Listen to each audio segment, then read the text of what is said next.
High, আমি শর্মিষ্ঠা। তোমরা সবাই আমার ব্লগ দেখো। ব্লগ বলতে শর্টস দিই আমার চ্যানেলে প্রো শর্মি লাইফে। তো তোমাদের সাথে কিছু কথা শেয়ার করতে এলাম। জানি না তোমাদের কার কেমন লাগবে, তবু আমার মনে হলো কথাগুলো একটু শেয়ার করা উচিত তোমাদের সাথে। গতকাল ছিল রোজ ডে।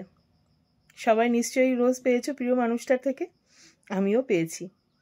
আমার বরমশাই কাল রাত 12টার আগেই আমার জন্য এই গোলাপ ফুলটা নিয়ে এসেছে। তাতে আমি খুশিও হয়েছি যে না, আমার জন্য ফুল নিয়ে এসেছে, আমি খুশিও হয়েছি। কিন্তু একটা কথা ভেবে দেখো, এই যে rose day, Valentine day, chocolate day, teddy day, এই এত ডে পালন করা হয়, এইগুলো পালন করার জন্য কি আলাদা করে কোনো দিনের দরকার পড়ে?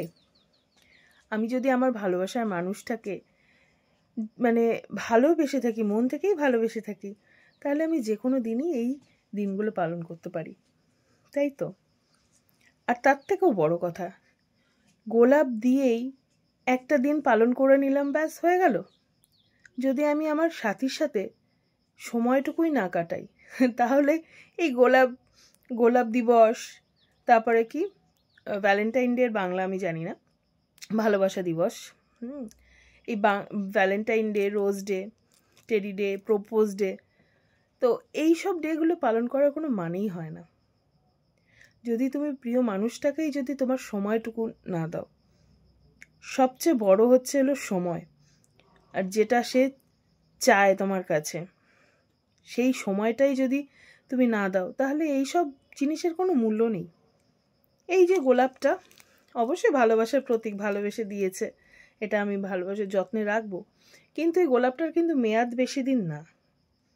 এটা কিছুটা সময় গেলে পরে এই গোলাপটা, এই যে এখন থেকেই গোলাপটা নুয়ে পড়া শুরু করেছে, শুকিয়ে যাওয়া শুরু করেছে, কিন্তু যে মূল্যবান সময়টা তুমি তোমার প্রিয় মানুষটার সাথে যদি কোনো ভালো সময় কাটিয়ে থাকো, সেই সময়টা কিন্তু সারা জীবন মনে থাকবে।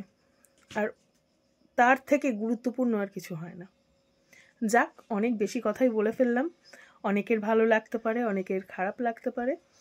তো মিলেমিশে জানিও তোমাদের এই কথাগুলো, কে আমার সাথে সহমত, কমেন্ট করে জানিও। টাটা।